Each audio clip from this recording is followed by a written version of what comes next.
ពួកគេអាចទៅរៀននៅសាលាណាតាមលទ្ធភាពគ្រួសាររបស់គាត់បានសំខាន់គាត់ត្រូវមានវិធីសាស្ត្រដ៏ត្រឹមត្រូវដើម្បីរៀនខ្លួនឯងហើយចំណុចនេះហើយដែលជាស្នូលនៃវីដេអូដែលខ្ញុំកំពុងធ្វើនេះមុនពេលប្រឡងអ្នកតែងតែទន្ទេញមេរៀននិងរូបមន្តជាដើមយើងទាំងអស់គ្នាដែលមានជីវភាពនៅមានកម្រិតច្បាស់ជាគ្មានជម្រើសទេយើងច្បាស់ជាត្រូវរៀននៅសាលារៀនធម្មតាដែលឥតគិតថ្លៃឬតម្លៃសមរម្យមិនខានប្រព័ន្ធអប់រំទាំងនោះត្រូវបានបង្កើតឡើងតាំងពីសម័យមុនមកម្ល៉េះហើយត្រូវបានបន្តប្រើប្រាស់រហូតមកដល់សព្វថ្ងៃនេះទោះបីយើងគ្មានលទ្ធភាពចូលរៀននៅសាលាដែលមានប្រព័ន្ធអប់រំទំនើបក៏ដោយក៏យើងអាចស្វែងយល់អំពីវិធីសាស្ត្ររៀនដ៏ត្រឹមត្រូវបានដែរតាមរយៈ social media នានាឥឡូវនេះអ្នកទាំងអស់គ្នាដែលកំពុងទស្សនាវីដេអូនេះនឹងទទួលបានវិធីរៀនដ៏ត្រឹមត្រូវមួយដែលកើតចេញពីការស្រាវជ្រាវរួមផ្សំជាមួយបទពិសោធន៍ផ្ទាល់ខ្លួនរបស់ខ្ញុំដែលធ្វើការនៅក្នុងវិស័យនេះអស់ពេលជាច្រើនឆ្នាំកន្លងមកហើយដោយនេះសូមកុំភ្លេចចែករំលែកវិធីសាស្ត្រនេះបន្ត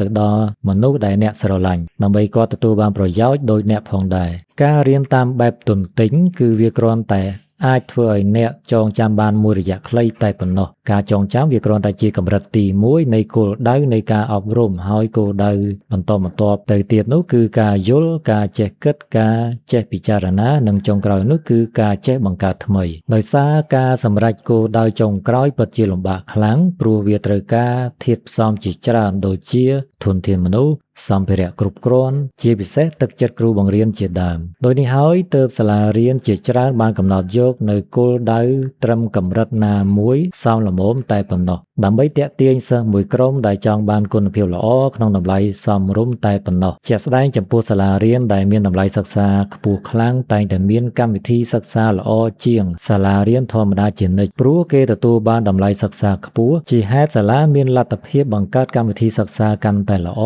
និងជួលគ្រូដែលមានសមត្ថភាពនិងបទពិសោធន៍ច្រើនឆ្នាំបានហើយបើសួរថាគួរទៅរៀននៅសាលាណាល្អ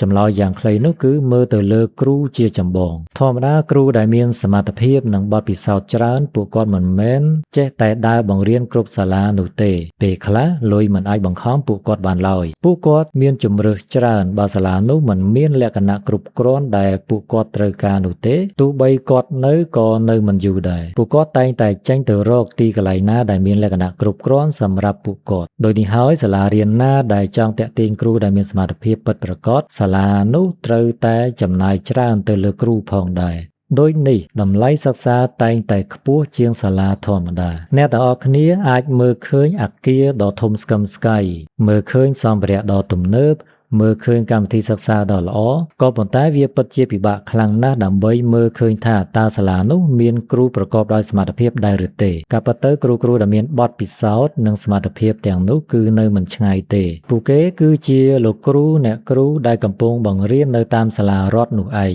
មុននឹងក្លាយជាគ្រូបង្រៀនពួកគាត់ត្រូវប្រឡងចូលរៀននៅសាលាគ្រូកោសល្យគាត់ត្រូវមានសញ្ញាបត្រដូចជាបរិញ្ញាបត្រតាមឯកទេសដូចជារូបវិទ្យាគណិតវិទ្យាអក្សរសាស្ត្រជាដើមដោយសារតែប្រាក់ខែរដ្ឋនៅមានកម្រិតពួកគាត់ត្រូវបង្ខំចិត្តឆ្លៀតពេលទំនេរដើម្បីរកកម្រៃបន្ថែមនៅតាមសាលារៀនឯកជនឬបង្រៀនគួរជាដើមចុះសួរថា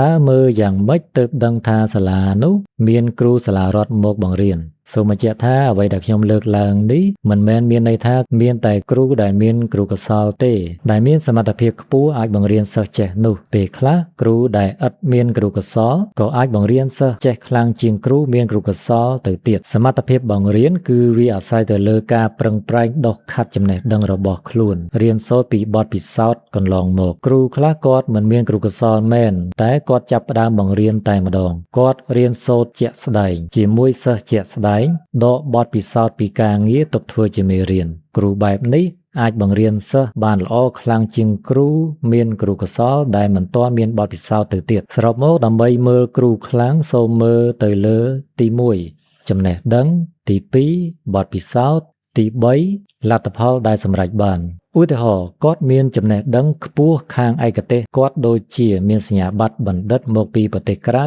មានបទពិសោធន៍បង្រៀនជាង20ឆ្នាំហើយធ្លាប់បានបង្រៀនសិស្សជាប់ជ័យលាភីអន្តរជាតិនិងធ្លាប់បង្រៀនសិស្សជាប់សិស្សពូកែទូទាំងប្រទេសបានមេដាយមាសជាច្រើនឆ្នាំជាដើមពេលខ្លះអ្នកអាចមើលឃើញព័ត៌មានទាំងនេះទៅតាម Facebook, LinkedIn, YouTube និងប្រព័ន្ធផ្សព្វផ្សាយផ្សេងៗទៀតជាដើមហើយបើស្គាល់គាត់ហើយគ្រាន់តែស៊ើបសួររកសាលា រៀនណាដែលគាត់កំពុងបង្រៀនទៅសាលានោះគឺអាចទទួលយកបានហើយតែបើអ្នកមិនអាចរកពួកគាត់ឃើញទេអ្នកអាចប្រើវិធីមួយទៀតដើម្បីដឹងថាសាលារៀននោះល្អដោយអ្នកចង់បានឬអត់គឺមើលទៅលើសិស្សដែលកំពុងរៀននៅសាលានោះតែម្ដង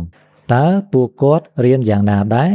អ្នកអាចសាកសួរតាមរយៈមិត្តភ័ក្តិបងប្អូនដែលមានកូនរៀននៅសាលានោះក៏អាចទទួលបានព័ត៌មានច្រើនដែរនេះសម្រាប់អ្នកដែលមានលទ្ធភាពរៀននៅសាលាឯកជនចុះបើសិស្សមិនមានលុយវិញតើពួកគេត្រូវធ្វើដូចម្តេច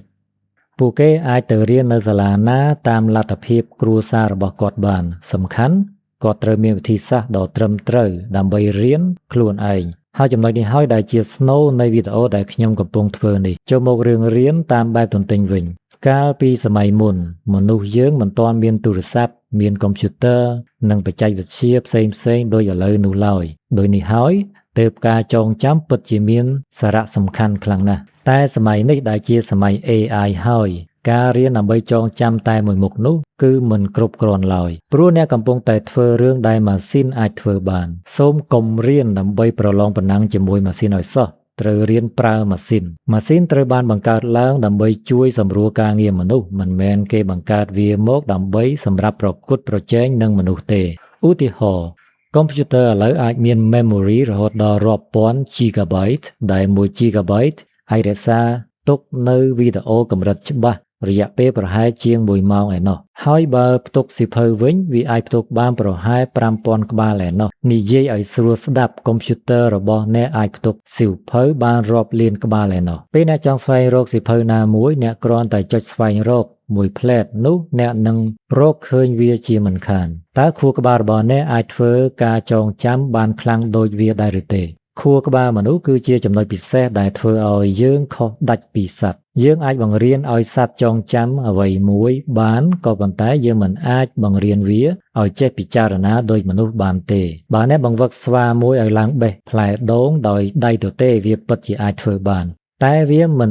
អាចចេះយកកាំបិតឡើងទៅកាប់ផ្លែដូងនោះឡើយនៅក្នុងការរស់នៅយើងតែងតែត្រូវការចងចាំជៀសមិនរួចតែបើអ្នកចេះប្រើម៉ាស៊ីនជំនួយនោះអ្នកមិនចាំបាច់នឿយហត់ខ្លាំងនោះទេឧទាហរណ៍ដូចជា password អ្នកត្រូវតែចងចាំហើយក៏ប៉ុន្តែអ្នកអាចជ្រើសរើសលេខឬអក្សរណាដែលងាយចងចាំដោយមានតម្រុយណាមួយដែលតាក់ទងទៅនឹងជីវិតរបស់អ្នកដែលអ្នកបានចាំរួចទៅហើយយើងគ្រាន់តែផ្សារភ្ជាប់លេខ password ទៅនឹងរឿងហេតុនោះទៅអ្នកនឹងចងចាំបានយូរហើយតែបើអ្នកប្រឹងទន្ទិញនោះអ្នកងាយនឹងភ្លេចខ្លាំងណាស់មានសំណួរមួយលើកឡើងថាបើយើងមិនទន្ទិញមេរៀនទេតើធ្វើម៉េចទើបអាចប្រឡងជាប់គ្រាន់តែស្ដាប់សំណួរនេះខ្ញុំក៏អាចដឹងថាពួកគាត់កំពុងរៀននៅសាលាស្តង់ដារកម្រិតណាហើយជាទូទៅពួកយើងភាគច្រើនតែងតែទទួលបាននូវការអប់រំបែបនេះតើសាលារៀននៅប្រទេសល្បីៗគេបង្រៀនសិស្សយ៉ាងម៉េចទើបសិស្សមានសមត្ថភាពខ្លាំងយ៉ាងនេះមានសាលាមួយចំនួនបានលុបបំបាត់ការដាក់ពិន្ទុការប្រកួតប្រជែងរវាងសិស្សនិងសិស្សទៀតផងគឺផ្ដោតតែលើលក្ខណៈពិសេសរបស់សិស្សនីមួយៗតែប៉ុណ្ណោះមានន័យថាសិស្សនីមួយៗគឺត្រូវផ្ដោតតែទៅលើការអភិវឌ្ឍខ្លួនឯងរៀននិងធ្វើអ្វីតាមការស្រឡាញ់រៀងៗខ្លួនមិនមានចិត្តប្រឡងប្រណាំងជាមួយនឹងសិស្សផ្សេងៗឡើយដោយហេតុថាមនុស្សម្នាក់ៗតែងតែមានតម្លៃពិសេសរៀងៗខ្លួនមិនដូចគ្នាទេហើយហេតុផលមួយទៀតការប្រឡងប្រណាំងនេះអាចធ្វើឲ្យសិស្សបាត់បង់នូវសមត្ថភាពធ្វើការងារជាក្រុមដែលជាធាតុដ៏សំខាន់មួយក្នុងការទទួលបានជោគជ័យក្នុងការងារផ្សេងៗបើយើងអាចជ្រើសរើសសាលារៀនបាននោះគឺវាល្អណាស់តែបើយើងមិនមានជម្រើសទេយើងត្រូវតែចេះច្នៃប្រឌិតខ្លួនឯងដើម្បីរៀនឲ្យបានលទ្ធផលល្អបំផុតតើត្រូវធ្វើបែបណាវិធីសាស្ត្រនេះយើងច្បាស់ជាធ្លាប់បានជួបរួចមកហើយគ្រាន់តែយើងមិនសូវចាប់អារម្មណ៍នឹងវាជាវិធីរៀនរបស់ធម្មជាតិសម្រាប់មនុស្សសត្វទាំងឡាយដើម្បីចេះពិតប្រាកដអ្នកទាំងអស់គ្នាត្រូវតែធ្វើវាត្រូវអនុវត្តវាដោយខ្លួនឯងឲ្យបានច្រើនដងដើម្បីកើតជាជំនាញសូមស្រមៃទៅពេលដែលអ្នករៀនជិះកង់ដំបូងបំផុតតើអ្នករៀនជិះវាដោយរបៀបណាប្រសិនបើអ្នកទៅផ្សារទិញសៀវភៅនិយាយអំពីវិធីសាស្ត្រជិះកង់អានឡើងចប់ 2-3 ដងឬមើលវីដេអូបង្រៀនពីវិធីសាស្ត្រជិះកង់មើលឡើងចប់ 2-3 សារក៏ដោយតែអ្នកមិនដែលប៉ះចង្កូតកង់ហើយនឹងឡើងធាក់ឈ្នាន់កង់បានមួយជុំផង តើអ្នកអាចចេះជិះវាដល់សប្តាហ៍ថ្ងៃនេះដែរឬទេជាធម្មតាការឡើងកែបកង់លើកទី1ក្នុងជីវិតអ្នកមិនអាចធ្វើឲ្យអ្នកចេះជិះកង់បានភ្លាមនោះទេតែងតែមានការដួលរងរបួសតិចតួចមិនខានតែបើអ្នកនៅតែបន្តធ្វើវាដួលម្ដងហើយងើបម្ដងទៀតដួល2ដងងើបឡើង2ដងដួល1000ដងងើបឡើង1000ដងនៅទីបំផុតអ្នកច្បាស់ជាអាចចេះជិះកង់ជាក់ជាមិនខានហើយបើអ្នកនៅតែបន្តអនុវត្តរឿងនេះជារៀងរាល់ថ្ងៃជារឿយៗនោះអ្នកនឹងក្លាយជាអ្នកជំនាញខាងជិះកង់មិនខានជាក់ស្ដែងយើងតែងតែឃើញក្មេងៗខ្លះគាត់ចេះរហូតដល់បង្ហោះម៉ូតូទៀតផងតែបើឲ្យក្មេងដែលខ្លាចការដួលមកធ្វើបែបនេះគឺគាត់ច្បាស់ជាគាត់ធ្វើមិនបាននោះទេបើនិយាយពីការរៀនវិញក៏មិនខុសគ្នាដែរវាប្រៀបដូចជាអ្នកចង់ធ្វើដំណើរទៅកាន់ទីកន្លែងថ្មីមួយដែលអ្នកមិនធ្លាប់ទៅពីមុនមកតើអ្នកត្រូវធ្វើដូចម្តេចអ្នកច្បាស់ជាបើក Google Map ឬសួរអ្នកណាម្នាក់ដែលស្គាល់ផ្លូវច្បាស់ឪពុកម្ដាយបងប្អូនមិត្តភ័ក្តិនិងគ្រូបង្រៀនប្រៀបបានដូចជា Google Map អញ្ចឹងដែរពួកគាត់បានស្គាល់ផ្លូវនោះច្បាស់ណាស់ហើយក៏បានប្រាប់អ្នកយ៉ាងត្រឹមត្រូវផងដែរតែបើអ្នកបានដឹងផ្លូវហើយតែមិនព្រមឈានជើងដើរសូម្បីមួយជំហាននោះផងសួរថាតើអ្នកអាចទៅដល់គោលដៅរបស់អ្នកបានដែរឬទេដើម្បីសម្រេចគោលដៅអ្នកត្រូវតែចាប់ផ្ដើមឈានជើងនឹងម៉ូតូដំណើរជំនះនៅឧបសគ្គទាំងឡាយដែលអាចនឹងមានគ្មានអ្នកណាម្នាក់អាចដឹកអ្នកទៅដាក់គោលដៅនោះបានទេទោះបីជាមានមែនក៏វាមិនមែនជាគុណសម្បត្តិរបស់អ្នកដែរឧទាហរណ៍ប្រសិនបើអ្នកកើតក្នុងគ្រួសារអ្នកធូរធារនោះអ្នកនឹងមានជំនួយជាច្រើនមានលទ្ធភាពអាចធ្វើរឿងធំៗជាច្រើនមានលទ្ធភាពអាចធ្វើរឿងធំៗជាច្រើនបានដូចជាអ្នកអាចគ្រប់គ្រងមុខរបររកស៊ីបន្តពីពួកគាត់អ្នកអាចរៀនជំនាញដែលអាចរកចំណូលបានច្រើនមានបុណ្យស័ក្តិទូនាទីធំដុំជាដើមទោះបីជាយ៉ាងណាក៏ដោយពួកគាត់មិនអាចតាមជួយអ្នករហូតបាននោះទេពេលណាមួយនោះអ្នកត្រូវតែឈរជើងដោយខ្លួនឯងមិនខានតែបើអ្នកមានសំណាងហើយមិនចេះខិតខំប្រឹងប្រែងនោះទេអ្នកអាចនឹងបាត់បង់សំណាងរបស់អ្នកវិញជាមិនខានចំពោះអ្នកដែលខ្វះលទ្ធភាពវិញទោះបីជាការលំបាករបស់អ្នកមានច្រើនជាងគេពិតមែនឲ្យតែអ្នកខិតខំប្រឹងប្រែងពុះពៀនោះសំណាងច្បាស់ជាកើតមានលើអ្នកមិនខានឬក៏ពេលខ្លះវាអាចឲ្យផលទៅចំនួនកូនរបស់អ្នកទៀតផងសម្រាប់បងប្អូនដែលចង់រៀនពូកែខ្ញុំសូមជូនបទពិសោធន៍ផ្ទាល់ខ្លួន4ចំណុចដូចតទៅនេះទី1គោលដៅអ្នកត្រូវតែដឹងច្បាស់ខ្លួនឯងថាអ្នកចង់បានអ្វីហេតុអ្វីត្រូវធ្វើវាតើធ្វើវាឲ្យសម្រេចនៅពេលណាតើធ្វើដូចម្តេចទើបអាចសម្រេចបានឧទាហរណ៍អ្នកចង់ប្រឡងជាប់បាក់ឌុបនៅឆ្នាំ